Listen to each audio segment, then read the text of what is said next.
All the connections should be okay because it worked earlier. It must be software problem. All the connections should be okay because it worked earlier. It must be software problem. What is? Connections should be okay because it worked earlier. It must be software problem. What is? Connections should be okay because it worked earlier. It must be software problem. What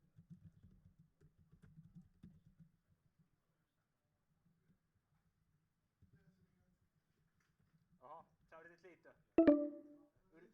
Liity uudelleen, se oli... Mä painoin just, että lähetän viesti, niin sitten se denias sut. Liity uudelleen, se oli... Kuole vaan. Mä painoin just, että lähetän viesti, niin sitten se denias sut. Kuole vaan.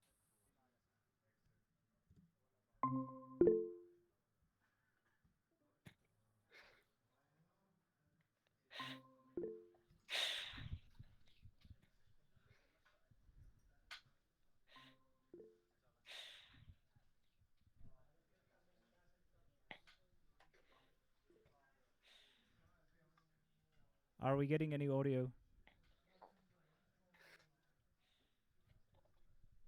Are we getting any audio?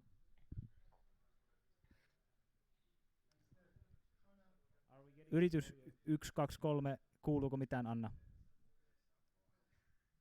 Tyhjää lyö. Yritys 1, 2, 3. Kuuluuko mitään, Anna? Tyhjää Tuomas, lyö. Haluatko käydä kipasemassa vielä siellä Mintu Officella? Tuomas, haluatko käydä kipasemassa vielä siellä Mintu Officella? Tuomas, haluatko käydä kipasemassa vielä siellä Mintu Officella? Tuomas, haluatko käydä kipasemassa vielä siellä Mintu Officella?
Ei ollut siellä. Okei, se sanoi, että se käy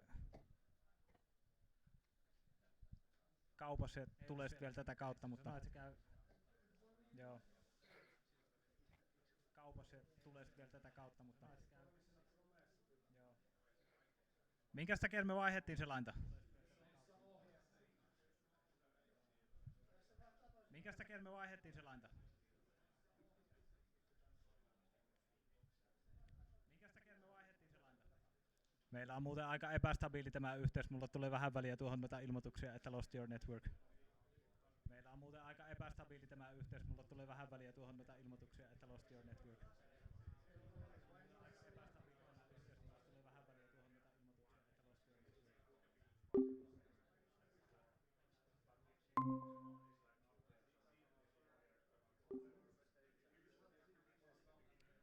Kuuletko mitään, Anna? Nyt rupes kuulumaan. Me vaihdettiin se lainta, niin rupes kuulumaan. No onni. Tää on jotain mustaa magiaa. Nyt rupes kuulumaan. Me vaihdettiin se lainta, niin rupes kuulumaan. Joo, aina sama juttu. No onni. Tää on jotain mustaa magiaa. Nyt rupes kuulumaan. Nyt kuuluu se kummansa kaikuna kahteen kertaan. Tuleekohan sieltä? Joo, meillä on aika paljon hälinää tällä hetkellä. Nyt kuuluu se kummansa kaikuna kahteen kertaan. Tuleekohan sieltä? Joo, meillä on aika paljon hälinää tällä hetkellä. Nyt kuuluu se kummansa kaikuna kahteen kertaan. Tuleekohan sieltä? Joo, meillä on aika paljon hälinää tällä hetkellä. Nyt kuuluu se kummansa kaikuna kahteen kertaan. Tuleekohan sieltä?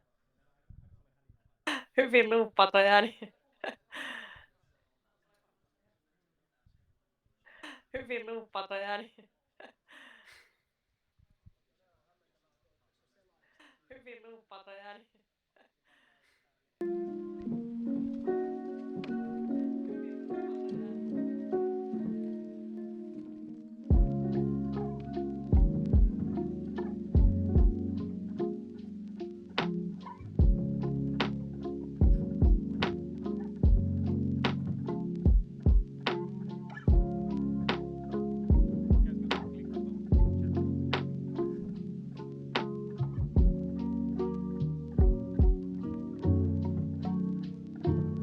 Taitaa kirjoittaa just jotain.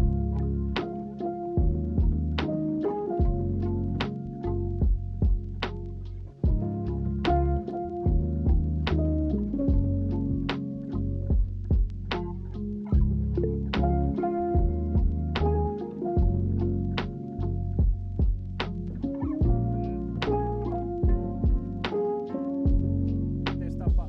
Anna, koita puhua vielä. Mä siirryin tän mikrofonin kanssa, niin katsotaan, että kuuletko itsesi vielä monta kertaa. No niin.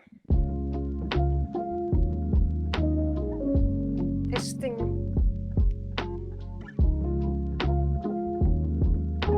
Joo, nyt on tuossa vähän ok.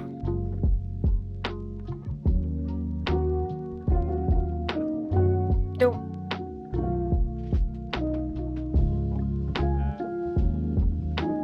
Onko meillä joku asetus nyt siellä vielä sillä lailla? Anna sanoa, että kuulee itsensä niin playbackina tai kahteen kertaan.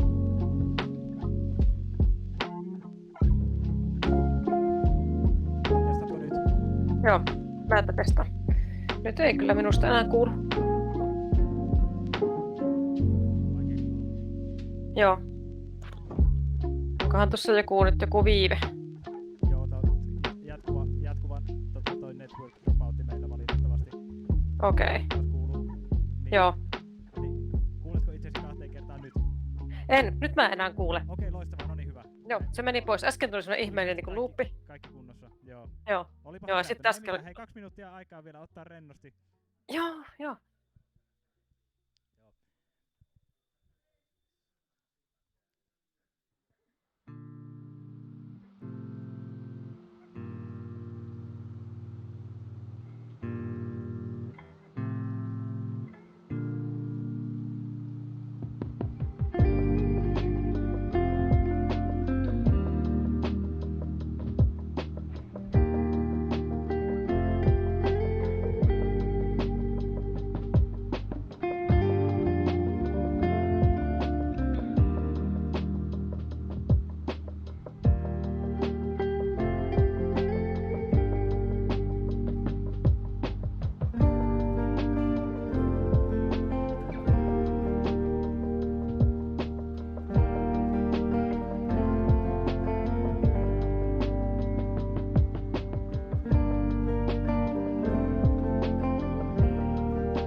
Thank you. Are you hearing me all right? Great.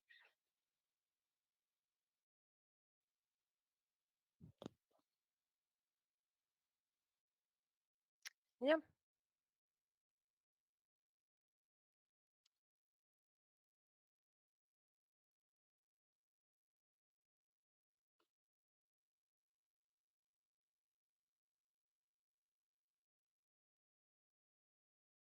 Yeah. I'm just gonna share my screen. I have some slides, and yeah, I would love this to be more of a discussion than just me going on for half an hour. So yeah, happy to have questions and comments, and of course we have time for questions in the end. But yeah, just a sec.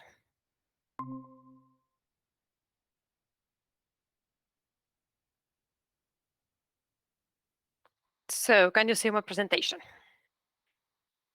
Also, oh yeah, happy to be here. Thank you for having me. My name is Anna Salomaa, and I'm the CEO and co-founder of Resistance Games. And yeah, I've been doing that since 2018 when we formed the company.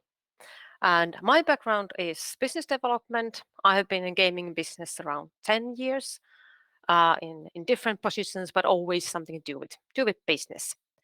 And I'm also been a gamer for 35 plus years. I started as a kid with board games, card games, then came Commodore 64, and yeah, I have been on that road ever since. So I absolutely love games and gaming.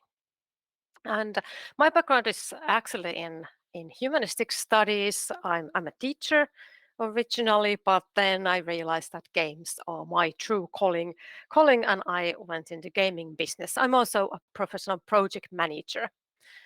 And my background is different kind of game startups. I wanted to point out Tuonela Productions, where I met our current creative director, Jussi Autio. Those were the days. And we're still we're thinking warmly of those kind of early days of my gaming career. I have also been working in different University of Applied Sciences, so in Kajaani University of Applied Science in a gaming education. I was a project worker and project manager there as well. And then I went to work in Oulu University of Applied Sciences. So I was in Business Kitchen, which was um, like a business hub and a startup hub of the universities. And then I have been running Oulu Game Lab as a lab master for I think like 2.5 years before I jumped back into like making games and become the CEO of the Resistance. And yeah, a little bit about us. So we are a PC strategy game studio. So bit of a oddity here in Finland, because yeah, quite mobile heavy. So we are one of the PC and one of the few PC strategy game studios here. And we founded the company in 2018. And we have 8 founders. And since then we have grown into 12-person team. And we are located in Oulu. We do have one person in Helsinki and one in Tampere, so we have kind of side offices as well. But yeah, we are an Oulu-based company. And we have been happy and honored to, for example, being nominated as Best Debut in Nordic Game Awards in 21 with Company of Crime. And then we were chosen the Best New Game Studio by Neo Games Finnish Game Awards a couple of years back. And we were also the best startup of City of Oulu a few years back. So always really happy and heartwarming to have this kind of recognition. And the titles Company of Crime, that came out in August 2020. Tactical term-based criminal empire builder that is set in 1960s London. So the time of those Cockney criminals, Grey Brothers, for example. And there you can play either as a criminal mastermind or as a Scotland Yard officer who then, of course, tries to stop those evil shenanigans. And now we're working on Great House of Calderia, and we are planning the release in January 23. And Great House of Calderia is a grand strategy game that is set in the fantastic world of Calderia. It is a Renaissance themed game, and I really do love the setting with all those bright colors and maybe something bit bit evil lurking under the pretty surface. So yes, that is us and our games in a nutshell.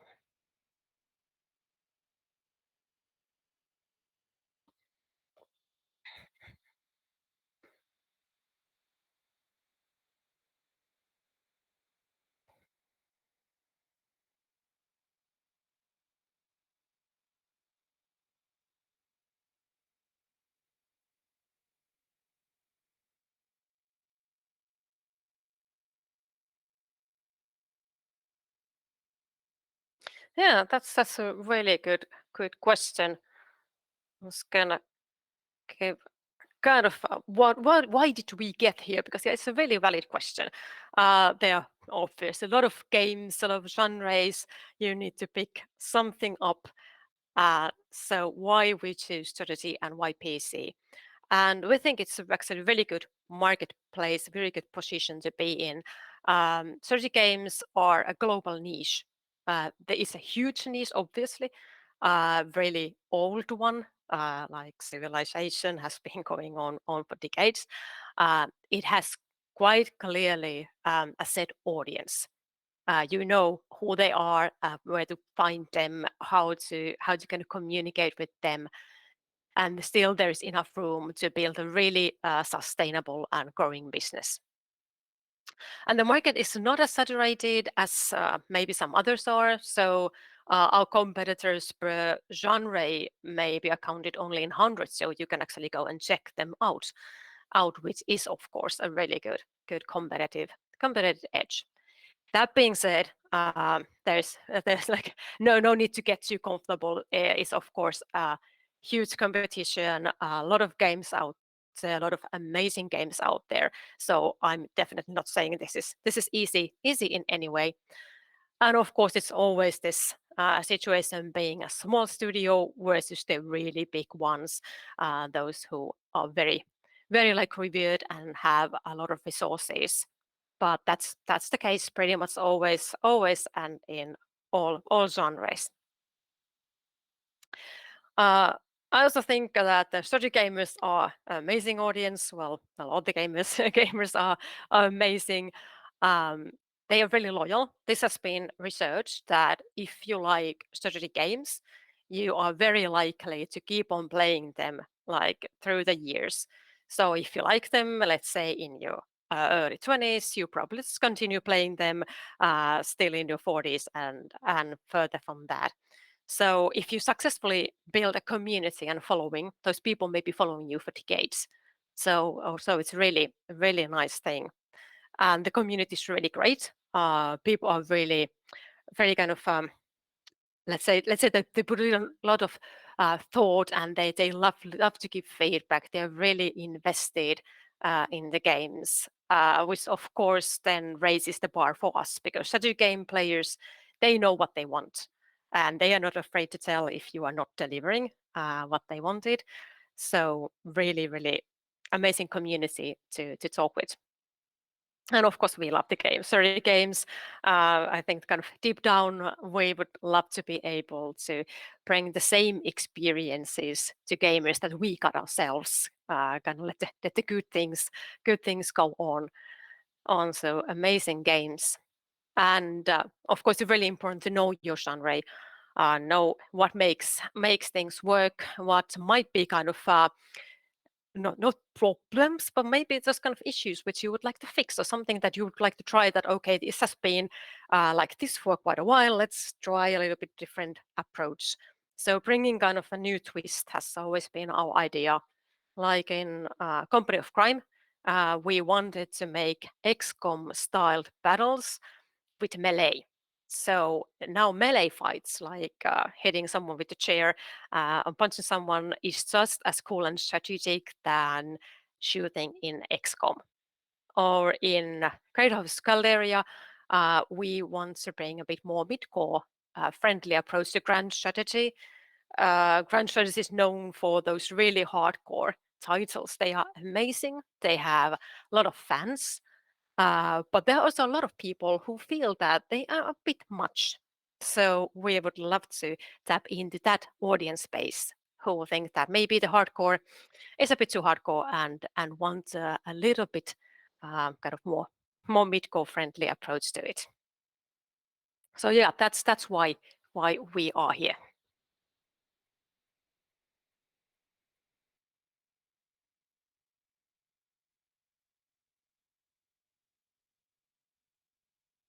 My audio is not coming through to the stream. So if you Okay. can just repeat my question shortly, that would probably Okay. help the people who are Okay. online. But Okay. I will yeah, keep yeah. keep repeating your questions. Like related to this very closely, there is a question in the chat. I thought might bring up. So they are asking that are you only targeting PC and why?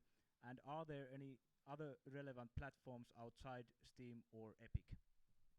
Yeah. So the question was that are we only targeting PC and why or why not? So we are very much PC first because that's kind of the traditional platform for strategy games, and of course PC has some like technical points that might be quite difficult to transfer in different kind of consoles, like the ability to scroll on huge maps, for example, might not be that handy otherwise than on PC. So it's like tradition. The audience is there already, but also a bit of the limitation of how the games would work on different kind of platforms. But we do always keep consoles in mind, and we do have game concepts that would work actually quite well in consoles. So we are definitely not ruling that out. So it's PC first, but an open mind, absolutely, to other platforms as well. Okay, thank you so much. And by the way, the reason I'm mingling my phone is not that I'm doing something irrelevant. I'm just trying to fix the audio issue here and also picking up on the questions from the chat. So that's why. But yeah, there was actually a follow-up question to that about Steam Deck. So how about Steam Deck? That was the question. Well, I'm actually not that familiar with that one, and we haven't really discussed that yet. So I would really like to get into that topic later on. Okay, perfect. Um, then I might take some questions from my own. Of course, just as a reminder for people sitting here live, you can raise your hand at any time, and yeah, we can have questions from the audience as well. But we will have more time for that also in the end of the chat. So no need to rush if you can or just want to enjoy the discussion for now. But okay, perhaps then about your funding strategy. So how does it work in PC? Can you walk us through? Yeah. So the question was about how does the business side work on PC, or at least for us, of course, there are many ways of doing this. But yeah, I kind of collected a couple of cornerstones of how we build resistance games. So there is bootstrapping, publisher collaboration, public funding, and power of networks. So bootstrapping was how we began the company, or actually began working towards the company. There are pretty much two minds about this. Some say that you should form the company really quickly because that keeps you kind of there, kicking the butt. The other approach is that why form the company? Because then you will have to start behaving like one, so you get all the legal side, and you have to have certain processes going on. And we decided that we don't want to form the company before we know that it's going to actually have a deal. So we were bootstrapping, just using evenings, weekends, creating game concepts, talking to publishers. And when we knew that we were going to sign comparative crime, then we actually formed the company. We like working with publishers, and that's actually what I'm going to talk about today, a bit more in detail, that what it's like to work with publisher, maybe versus self-publishing on the PC premium side. But yeah, they're a really good source of funding and different kind of services and know-how, and we're gonna more into that soon. And of course, utilizing the public funding. That has always been very important for us. Because yeah, it's amazing system. Sometimes people are quite green with envy when I tell them what we have here in Finland, that you can have grants, you can have really like soft loans, different kind of services. Like ELY also provides different kind of project funding when you want to develop your business. So yeah, these are something that I really much like encourage. If there's someone in the audience who still thinks that should I try this out? Absolutely. And I was just in a meeting where we had Oulu-based startups and then Business Finland people, and it was really clear that they are there to help us. They want to help companies to flourish. They want to help you form your company. So just do contact them. Of course, it's not like free money for everyone. They want you to have a viable business, but they are there for us, and that is what they do. They help us all, and it's really amazing. Out of also once again a democratic system. You don't have to have money of your own. You don't have to know all the right people from the get go. You have this funding option that is available for everyone. So yeah, we have been using, like for example, Tempo is a really great project to kickstart your business. And then there's the Power Networks. So for example, local business organizations like Business Oulu for us and whatever is equivalent in your hometown, they are really good results. Whether it's support for example, events, but also just like really good lectures, mingling, whatever. And also, I really like non-profits, like IGD Finland. I have been IGD Finland active. I used to be like many years. New Games is a great source. I'm now in the board of We in Games Finland. Once again, organizations who provide you great events like this one. And Expa is one of the great organizations, and all the networking and all the knowledge and yeah, what's new. And then there's of course different kind of EU projects you can join as a company. So you should definitely keep an eye on those, that if there's something locally or nationally or internationally that you might want to join. And then we have the great community. And I know this is being kind of done to death, but it's true. I really like gaming industry as a community. People are really open to share their experiences. And here in Finland, if someone makes it, they are just gonna make it easier for the rest of us. So there's no need to kind of hold each other back. Quite the opposite. We try to help people.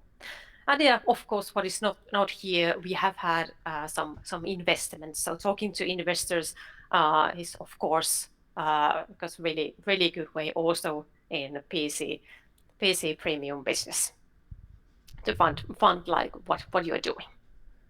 Thank you so much for that explanation and also for bringing up the power of local networks. You were echoing a lot of the things that I've been discussing to this audience already about Expa, so that's just kind of underlining my point. Thank you so much for that. For the moment, I don't see any other questions popping up, so perhaps you could tell us more about working with publishers, because well, that's one of the most interesting things for the student audience here, how to come into contact with publishers and what do you need to do when interacting with them, what do you need to know? Yeah.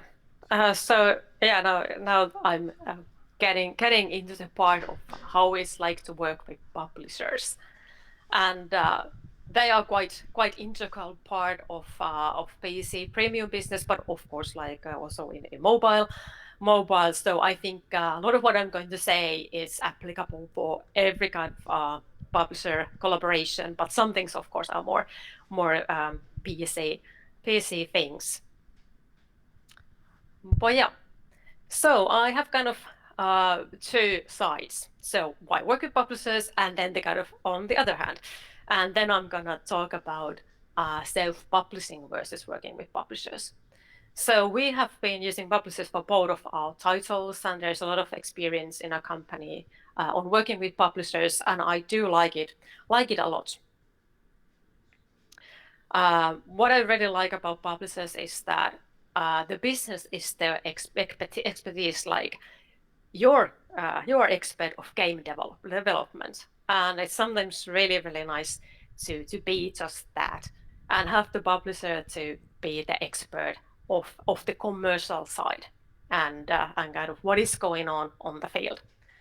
And publishers have more of a bird eye view, kind of like up here and looking a bit like the whole field. And quite often, if the publisher, especially if they have been going on for years and years, they have gone through a lot of titles. Like for us, we make one title maybe in every 2 years.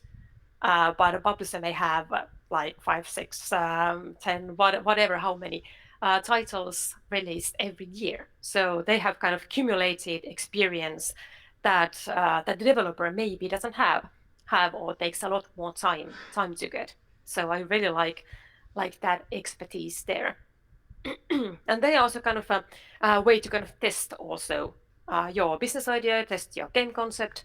If the publishers don't like it, you might want to reconsider because they know what is selling right now, what will work, what works in the genre you are in. And also the publishers provide, of course, marketing, community management, PR services.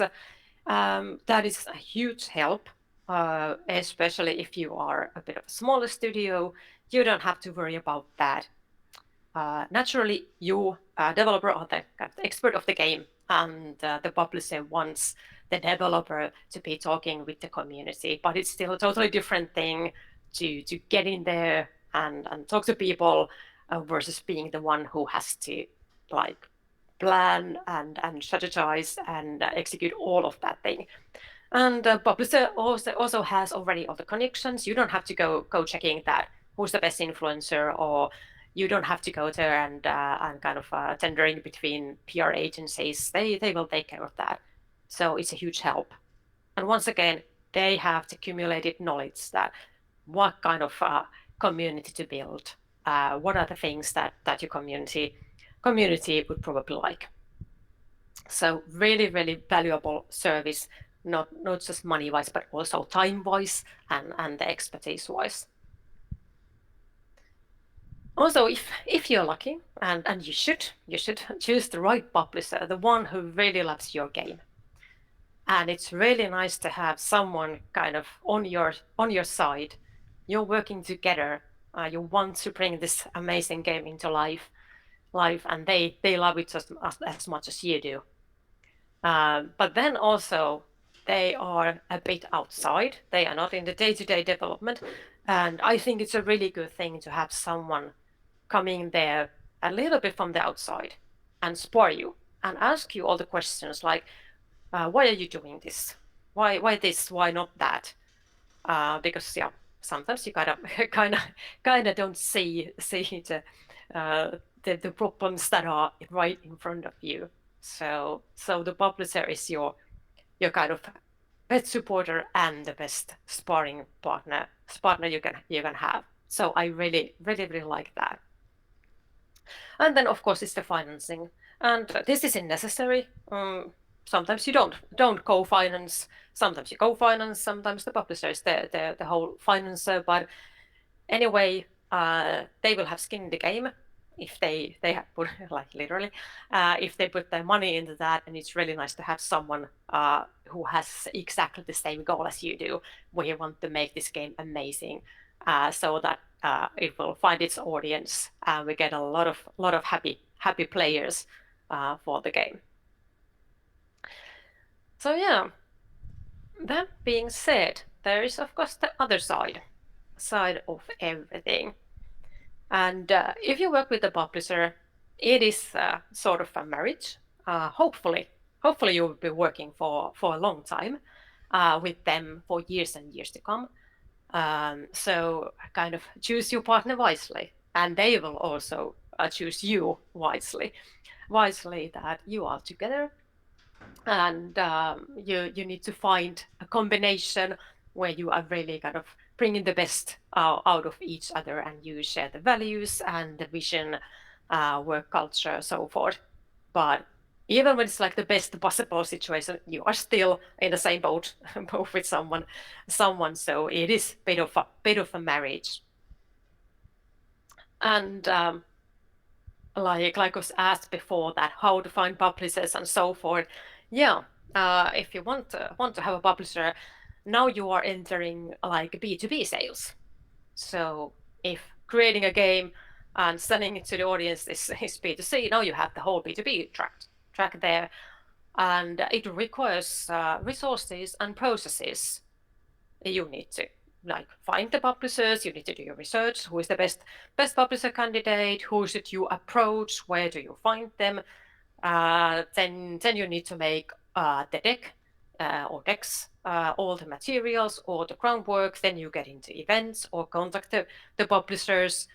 You start having the meetings, the negotiations. Maybe you're creating more and more materials or fixing the old ones as you go. You need to have kind of like a customer relation management already, because you have been talking to different kind of publishers. You need to remember what was discussed. So it's kind of a whole different track for you, and this can be quite time consuming and sometimes quite exhausting, especially if you are already developing a game on the side. And now someone or someone's have to jump away from that and spend their time in the publisher sales. So that is definitely something to take into account if you want to have a publisher.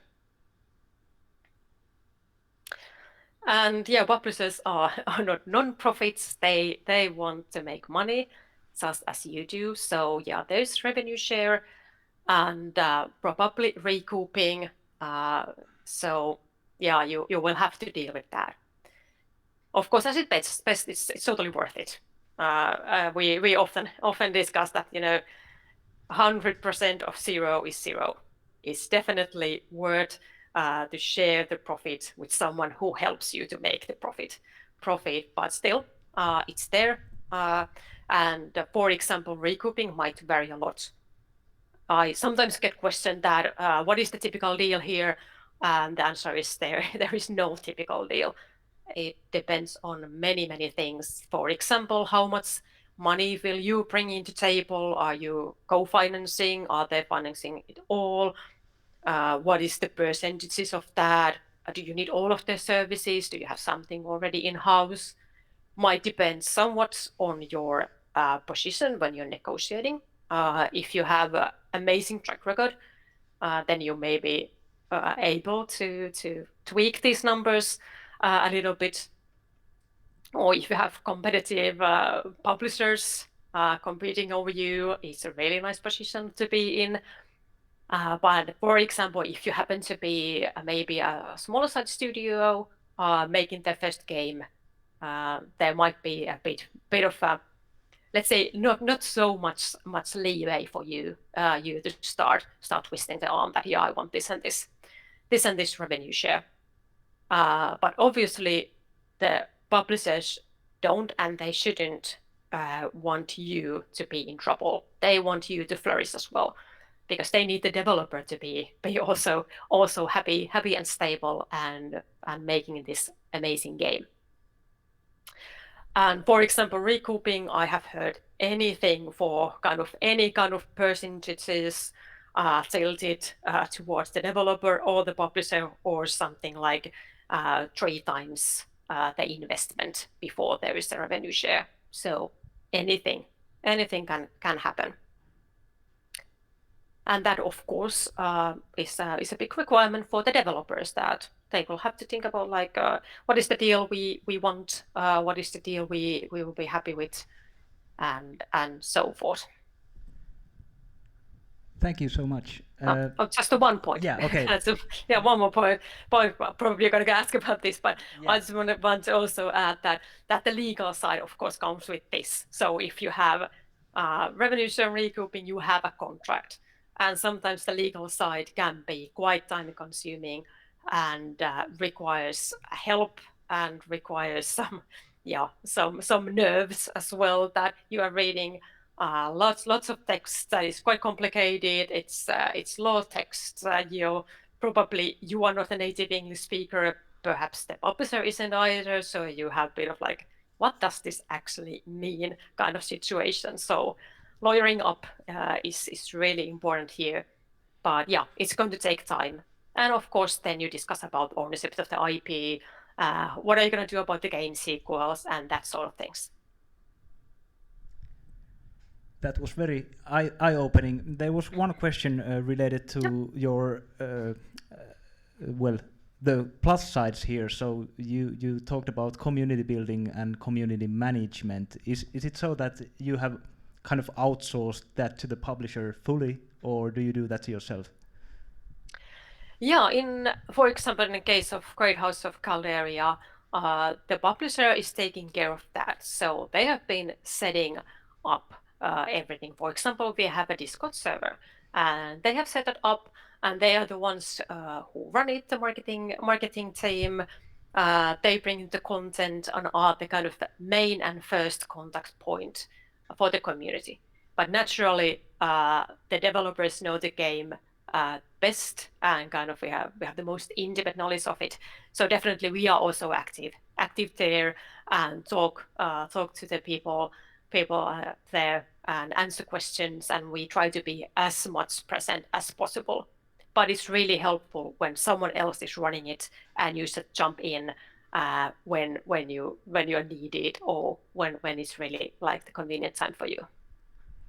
And yeah, I would like to ask a little bit more details about that. Like, how are the communities in PC strategy? Like, I get it that community building is everything in some kind of monetization models. But for you, what is the role of it? How important is it, and how do you engage?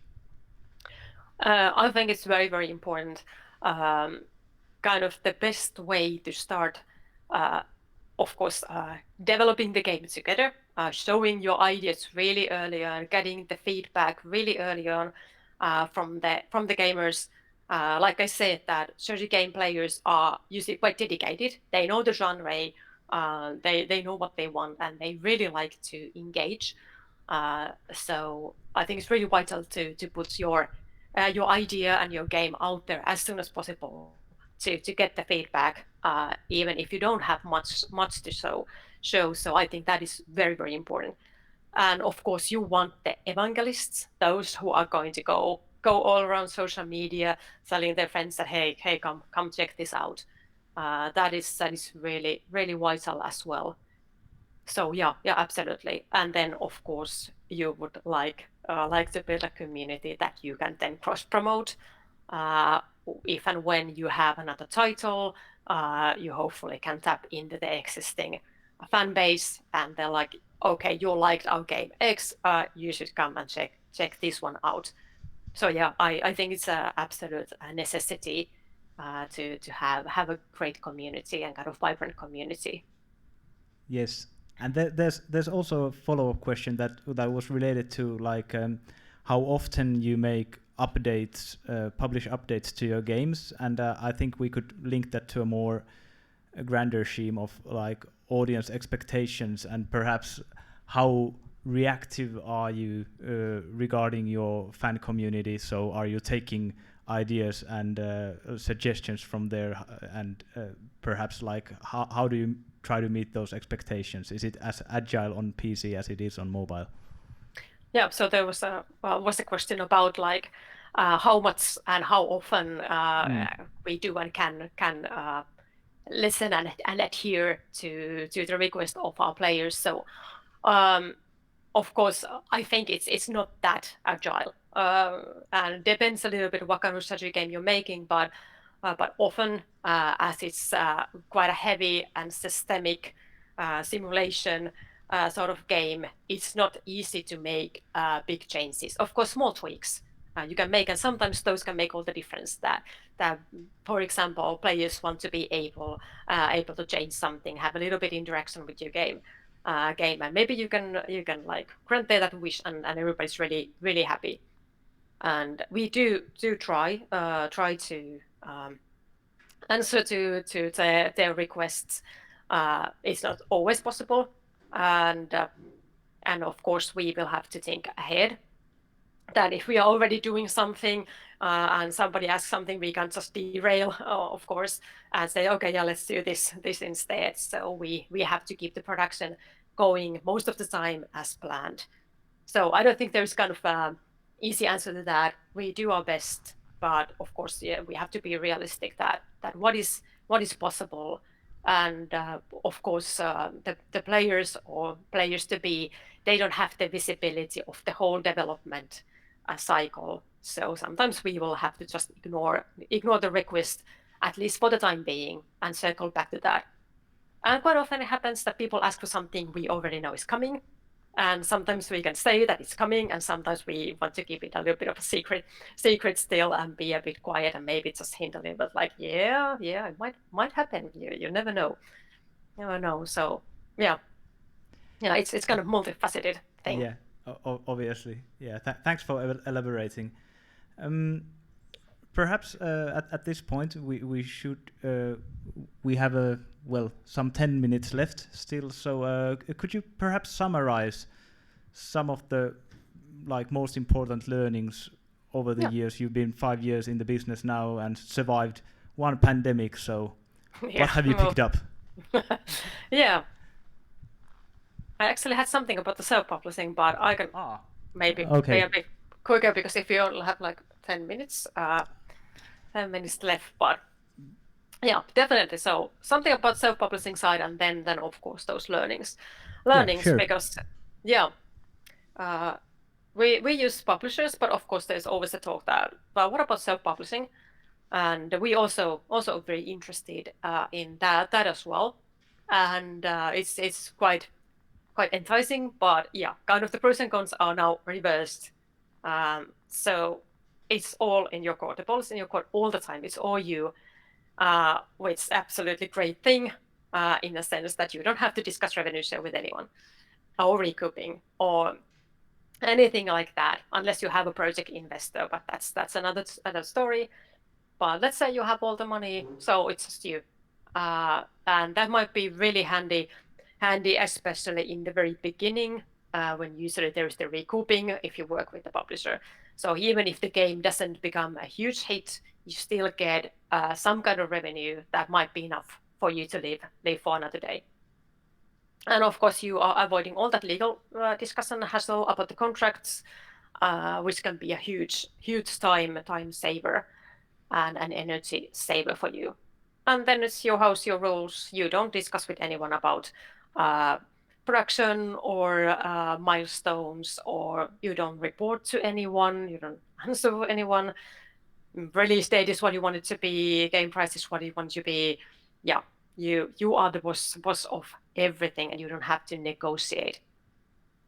And some titles might work better as an indie. I actually run in a publisher who had this kind of program where they give money to the indie developer but don't become as a publisher because they feel that some titles kind of work better if it's marketed as from an indie, more approachable, maybe more kind of a connection between the players. And of course, this is also all the kind of challenges as well. That everything is now in your hands. You have to provide all the marketing, community management, localization, QA, whatever is usually the publisher's home turf. And even if you would outsource this, then you still need to find the outsourcers, and you need to supervise them, need to talk with them. Yeah, it's a lot of work. It's a lot of work, a lot of people, a lot of money.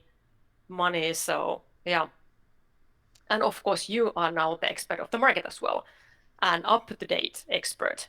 So someone needs to be the one who knows the field, knows the market, and is like continuously educating themselves that your knowledge from the market is up to date, and that is also quite time consuming thing to do. And if you don't have the publisher, who is the one who's going to support you? Do you have someone who will kind of challenge your ideas and your doings? And that might be sometimes a really great thing that someone comes in and says like, why are you doing this? because we humans are prone to groupthink. We start patting each other to the back and telling that yeah, we're making the best game ever. So might be a good idea to have someone to double check you. And of course, then you all on your own, no support, no funding. Like yeah, if you run into trouble, you should have some kind of safety net. Of course, the publisher isn't going to save you forever, but at least you have someone there to talk to and make new battle plans if things seem to be going a bit south. So yeah, there's always kind of two sides of everything, and that kind of brings me neatly to the learning side as well. Yes, you can continue directly, and then we can have some questions Yeah. in the end. Yeah. So yeah, my learnings are that networks are the thing. You can't can't overdo this. You never know who is going to tell you the thing that is going to be the next big thing for your company. So absolutely, go to different kind of events and yeah, maybe even join the nonprofits or work for them if you have any time. Those networks you are building are amazing. Amazing, and of course it doesn't have to be gaming industry oriented. There are a lot of kind of startup things that are all the same for all the startups. So absolutely, do network. Then the kind of sense of sensibility. So yeah, you can love games all you want, but games as a hobby and games as a business are two totally different things. And sometimes people realize that they don't want to do games as a job. It's such a different thing and different kind of approach. So whatever you think about the game, how much you love them, you need to have the viable business case there and have the business mindset. And sometimes it can bring in some quite harsh realities. And yeah, like I talk about this publishing versus self-publishing, everything has pros and cons, different sides. When you are building your business, whether it's early on or on the run, you need to reserve time to actually ponder your options.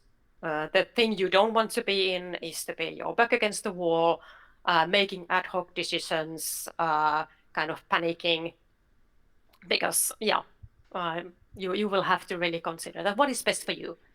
And also really important to have a clear vision and strategy for your company, that what are you going to do. I was reading this one book about entrepreneurship, and there was a really good thing there that strategy is the saying no to interesting things. So there are going to be a lot of amazing opportunities, a lot of interesting things, and you will have the strategy to say no to some of the interesting things and focus on what is your path, what is your things you do the best. Like super hard. There's so much cool things going on. And on that note, pondering your options, everything takes longer than you think. And I know this has been said so many times before, but yeah, it just does. Whatever you aim for, you need to start early, and always have kind of backup plan that if this tracks on, what are we going to do? For example, for Great House of Calderia, we started seriously talking, like presented this to the publisher in 2019 in Game Connection. So it was fall 2019, and we started the production in the early 21. So it actually took quite a lot of time. Of course, there was this little thing called pandemic there, but that is just one example that anything can happen, and things usually take longer than you think. And learning never stops. Mistakes will be made, and some learnings will come with a price. But on the other hand, hindsight is always 2020, and usually that's still wrong. It's been often said, and I think it's really kind of comforting thought that you never know actually if you made the right decision, because you cannot go back in time to the point where you made the decision and run the simulation again. So if you feel that you made the worst possible choice, maybe the other choice had problems you had no idea about. So kind of the best thing is to focus that is there something in the decision making process that I could do better or our company could do better if you end up in situations where we're feeling like I made the wrong choice here. Because the choice is made, there's no saying what would have happened with the other one, but maybe you can do better choices, have better processes, and feel better about your choices in the future. Really important to be a good guy. Don't be an a-hole. Don't work with a-holes. They are amazing people in this community of gaming business. So being polite, professional, and trustworthy, and finding partners who are like that, really a key element. But yeah, I think the gaming people are the best. And I might be a little bit biased here. And then of course have fun. So we are making video games, and I think this is the best thing you can do. So it's really important to always remind yourself of that yeah, we are creating fun, and we should also be having fun when we are making it. Well said. Thank you so much.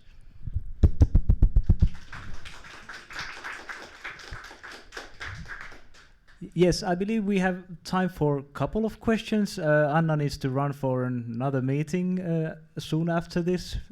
PC people are busy even in the evening. But yeah, if we have a couple of questions, I could prioritize something from the live audience. If you have anything, just raise your hand. There's Thomas. Do you take interns and what do you take? Do you take interns?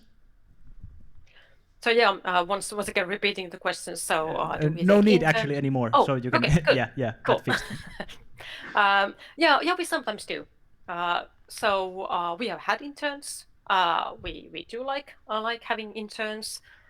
So yeah, if there are people who are interested in internships, it always pays out to send your CV and apply for that, even if the time wouldn't be right. We are always keeping those, and might circle back if the situation changes. So yeah, always an option. What kind of positions are most likely to open for internship? We have also actually had quite a lot of different kind of things, but I think one key point is that we use Unreal. So if people have Unreal know-how, that is a huge plus.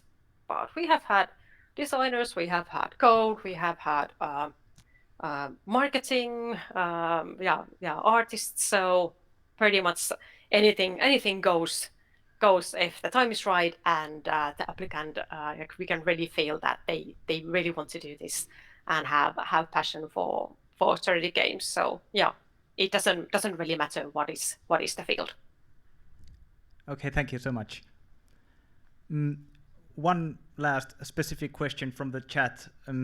Did you offer your games for free at early stages, and how do you manage licenses for testers? Do all testers receive the final game for free, or how does it work on PC?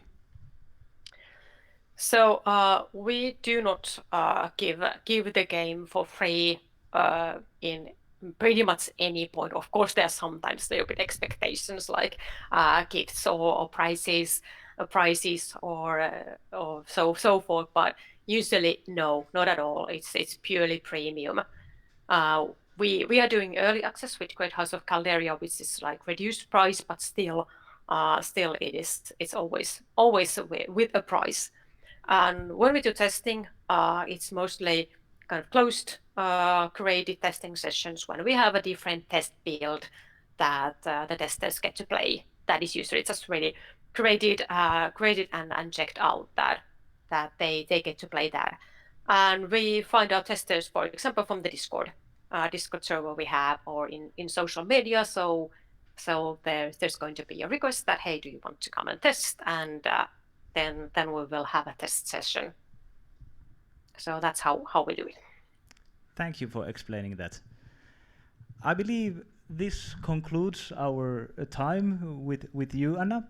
So thank you so much for sharing your expertise and experience in the world of PC gaming. And of course, you're welcome to join us here at the Expa Meetups live at any time. We do this monthly. I know it's a kind of a trip, but it would be really nice to catch up soon again. Yeah, thank you for having me, and I definitely try to come to Jyväskylä because it's been a while since I've been there. So unfortunately today I couldn't be there, but maybe next time. Perhaps. But thank you, But thank you so much for now, and good luck for the meeting. thank you. All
in a like fun way. So when you jump on a platform, it might just immediately turn out to be like a falling platform, and you'll fall to the very beginning, and you will most likely rage. But that's just how the genre is in general. So the theme will be like a bit humorous and quirky. So that's kind of to offset the rage-inducing elements. So we'll have a cute capybara as the player model and some like light-hearted characters that you can see some dialogue with, and then there's some world building. But the mostly the focus of the game is in the actual like gameplay and the level design. And like I said, memes are a big part of the game. So the capybara and the name of the game are from a somewhat famous TikTok meme, and there are some references to other memes and like video games and gaming culture in the game, and we'll utilize these in the marketing somehow. We have some plans, but we'll talk about that later once we get to that stage. And here's a great video. so basically the idea is that you're in a 3D tower with the capybara. The tower is a tree that you're climbing, and there are various like mushroom obstacles, leaves, branches you can jump on, and then there's a mushroom people village. So there's like the inhabitants of the tree that have built some things. As you can see, there's a huge wall that they're lifting up with a crane, so you have to use all these obstacles to make your way up, and if you fall you will most likely end up at the very bottom of the level. Then the controls work in a way which is kind of similar to Jump King, so you can only turn the character sideways to face like where you're jumping, and then you can jump by holding the space bar, and the longer you hold the further you will jump. So you cannot like physically walk, but you can just like move by jumping, and you have to assess the distance between the obstacles and use the mouse to turn your camera and to assess like how far you have to jump and how high and so on. And there will be some platforms that are like moving. We'll have some like ice platforms that are slippery. We have some platforms that rotate, and then for example the wall here is actually used in the gameplay, so you have to kind of bounce yourself from the wall. So that's another mechanic we took from Jump King, so you have to use the walls to bounce yourself into some obstacles that you can't reach by just jumping. And that's pretty much everything we have, and quite a brief presentation, but if we have any questions I'm here to answer them. I have some. Yeah. So what I'm getting from this is quite simple mechanics for platformer, and also the theme of memes. It seems almost like hyper casual for PC.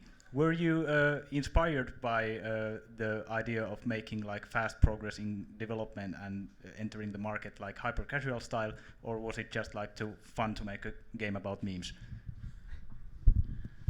Yeah, let's just say that the original idea of the game came from the fact that we had only one programmer, and we wanted to be like have a simple like pipeline to pump out assets really fast to make them low poly and focus on the variety, and the gameplay would be simple. And then the memes kind of came when we were thinking about like what could this character be, and the first thing that came to our mind was like a capybara, because it's a fun animal, and currently there's a lot of capybara memes on the internet. So we kind of thought it would be a fun thing to do, and we just started brainstorming and like putting the first things that came to our mind into the game, and this is the result. But there is a lot of like concept art. If you go to our office, there's a lot of like the wall is covered in concept art. And we have been like there has been a method to our madness, but we've just been basically coming up with a lot of ideas and then choosing the best ones and making sure we can put them out as fast as we can, because the development time is quite short. So yeah, did that answer the question? Yeah, it did.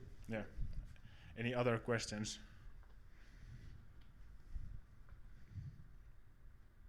I guess that's it. Thank you. Thank you so much. Okay, I pull up. And next up, we have 13 Candles.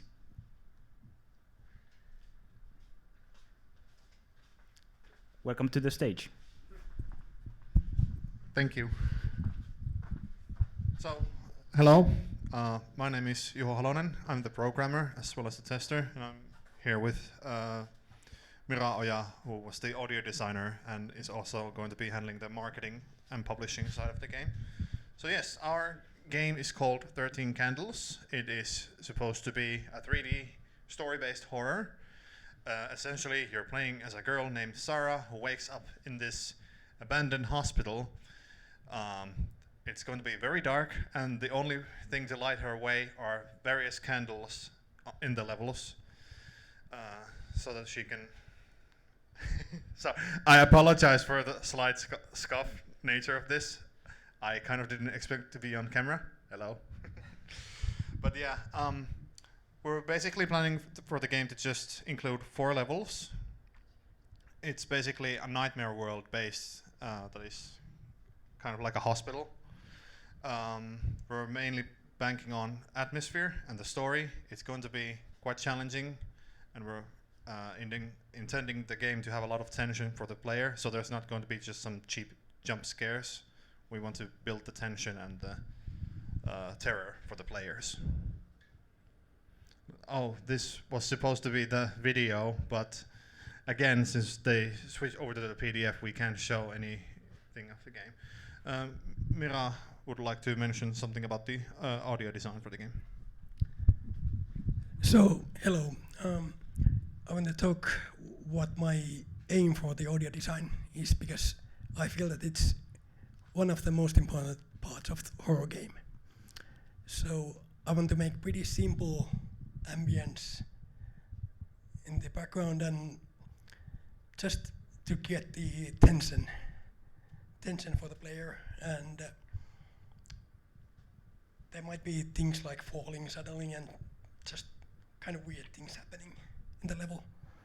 And it's going to be a challenge, but a good one.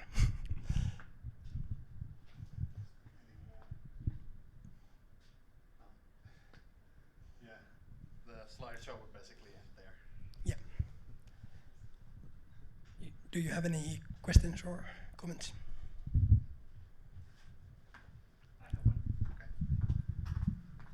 So, what inspired a horror game? Well, as you could see from the slideshow, Amnesia was like one of the main inspirations for this type of horror game. This wasn't exactly my idea in the first place, when we were making the teams and the prototypes. Unfortunately, some of the people who had the original idea aren't here today, so it's.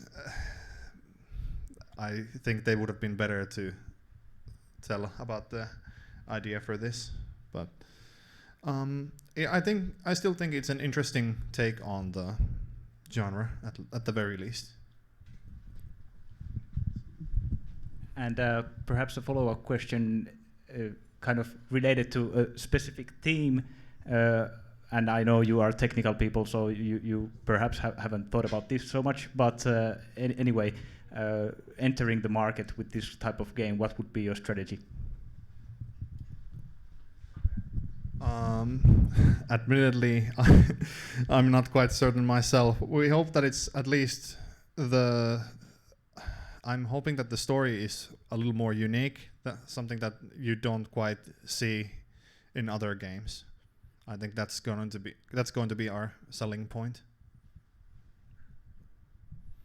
Any other questions? Thank you. Yeah, that was it then. Awesome, thank you so much. And next up we have Ruthless Memories of Green. Welcome to the stage. Thank you. So yeah, hello, my name is Jero Kovanen. I'm from the team Puzzle Punk, and our game name is Ruthless Memories of Green. As you can see, there's our seven-person group with a lot of talented people. The best way to reach us is through our website that is called puzzlepunkblog.wordpress.com. We also post blog there about our work process and further information about our game. Well, what even is our game? I'm gonna show you. Basically, our game is a story-driven puzzle adventure game with charming pixel art graphics. The selling points of our game, well, basically our game is about this girl, a robot girl named Zoe, who wakes up suddenly in this unfamiliar place. And through the game, you play as Zoe, and you discover more about her and the world that is around her. Well, our main selling points of our game is the story. We have currently 3 people in the narrative design for this, and the story has been very interesting. And it explores like themes about like philosophy, self-discovery, and the true value of life. The other selling point of our game is the puzzle designs. We didn't really have anyone with previous experience with the puzzle designs in this team, but we have come together and there has been many interesting and challenging puzzle designs that we have made, and you can see on our whiteboards they have like a very complex things that even we don't understand thoroughly, but they're still solvable, and solving them has been very rewarding. And of course, our third most main thing on our game is the great visuals. We decided to come up with the pixel art design, not too pixelated, but with like a SNES pixel ratios. And yeah, well, the GIFs doesn't work, but there's some visuals of our games in the slides. You can find more on our website. There is one screenshot from the game. It has the nice atmosphere, and yeah, it's currently it's playable on the first floor, and you can test it out after this. So yeah, if there's any questions, I take questions now.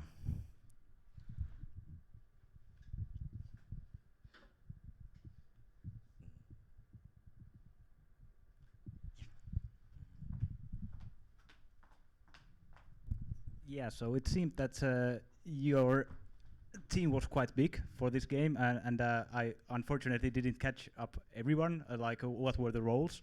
But for this type of game, it seems like there's a lot of design to do with just writing the narrative, just making the puzzles. So how many people have you have working on the game design? Well, basically our whole team is like full of multi-talented people. Well, we ended up with bigger group to some situations with team members, but yeah, it's like we have worked on the game design as a whole, like with a bigger group. It's quite hard to even. This is why we have so many like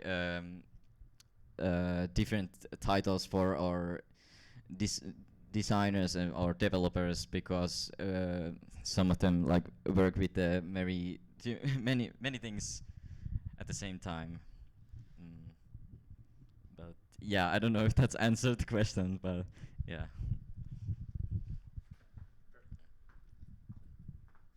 Perhaps I could elaborate. Has the design as a size of the challenge, writing the narrative, doing all the puzzles, has it been overwhelming, or has it been like a big part of the what is taking most of your resources in the team in the first place?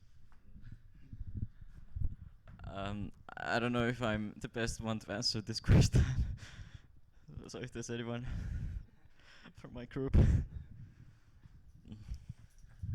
So basically about the design of the game, I do mainly the narrative design, the own ideas, and Matti is the one who developed the dialogue things, and Vekka is the one who do the puzzle design.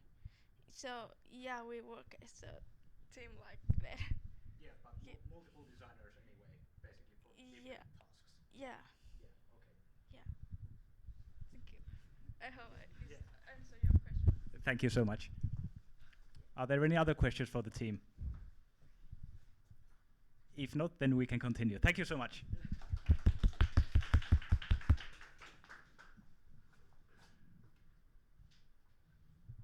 And then we have Finger Bang.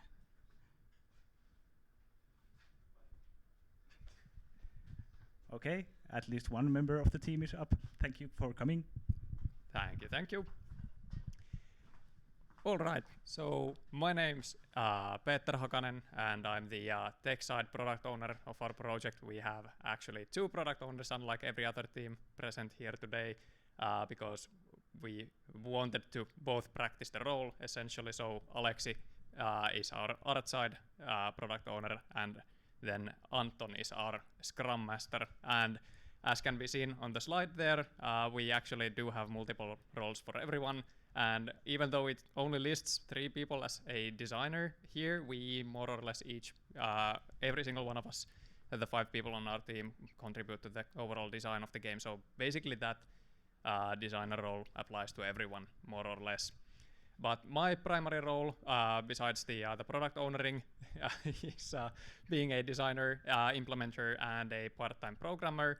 Alexi is a designer, 2D artist, and then the art side product owner, Anton, our Scrum Master, is also one of our primary programmers, alongside Jukka, who is the other programmer and also our test lead. And then we have Teemu, who is our 2D artist responsible for all the environmental art in our game so far. And then he's also majorly, or has a heavy hand on the design side of things as well. And then here we have a screenshot of the game, which used to be an animation, which is unfortunately lost, but it used to have an animation of the enemy shooting at the player there. And what Finger Bang All Bullets Pointing is focusing on, it's going to be a fast-paced and it's going to have intense gameplay. So very much in the vein of old school shooters like Doom, Quake, Duke Nukem, all the like build engine classics. But we're also introducing some modern day mechanics from games like Doom Eternal, Doom 2016, Ultra Kill, and so on. And also, when it comes to the visuals of the game, we're going with a pixel art style, but also 3D geometry. And it's going to be like a mix of both 3D and 2D. And this is actually exceptionally well showcased in our demo, which is available to try out after this presentation. And each level in the game is going to be a completely isolated experience from each other, focused primarily on replayability, where you have this scoring system. When you complete a level, you actually get a grade based on how well you did, based on the time you took, the amount of damage you took, and how well you performed when it comes to dispatching enemies. And that score actually gives you a letter grade at the end of the game, and the goal is essentially to aim for the S rank for every single level that we have available in the game. And here we also had a totally awesome video about some of the mechanics in the game. It would have showcased the player jumping and dashing over a gap, then going over and parrying an enemy bullet by punching it back at it, and then shooting another enemy and then carrying onwards. But this unfortunately was lost in transition, which is something that we could not help. And yeah, that's pretty much our game in a nutshell. Any questions?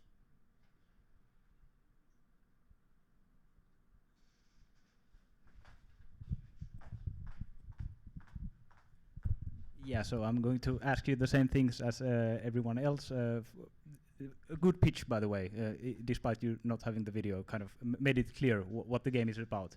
But yeah, about marketing and go-to-market strategy, is there one, and what is it? Well, so far our marketing strategy has essentially been just pushing and shoving the game towards whoever will actually want to give it a go and try it out and test it and so on. But when it comes to like actual advanced marketing, we haven't set anything in stone yet, but I would imagine some kind of a campaign where we just try and spread the demo of the game to every single person who is willing to give it a go, and then word of mouth from there. That's probably gonna be one of the major factors there, but beyond that, we don't have anything set in stone yet. Just an idea, but something you could do is turn it into a meme that people do to each other, you know, on the street or something like that. Of course, it might be mixed signals, but if everybody knows the theme, then perhaps. But yeah, really cool. Any other question for the team? if not, thank you so much. And yeah, I think that was 4 out of 5, and unfortunately one of the teams could not make it tonight. So this concludes the game demos. Now we are going to continue the event here on site, where people are going to get the chance to try out these game demos. So just as a reminder for people online, there's more activities here on site, so if you can make it, try to come next time to DGC so you can also try out the demos and all the other fun stuff. But for now, I think we are good with the stream, so thank you for joining us, online people. And yes, also this video will be edited and added to YouTube for later, so if there was something that you wanted to catch up from the discussion with Anna, some learnings or anything, you can then see those later from there. But for the moment, good night everybody, and see you next month. Bye bye.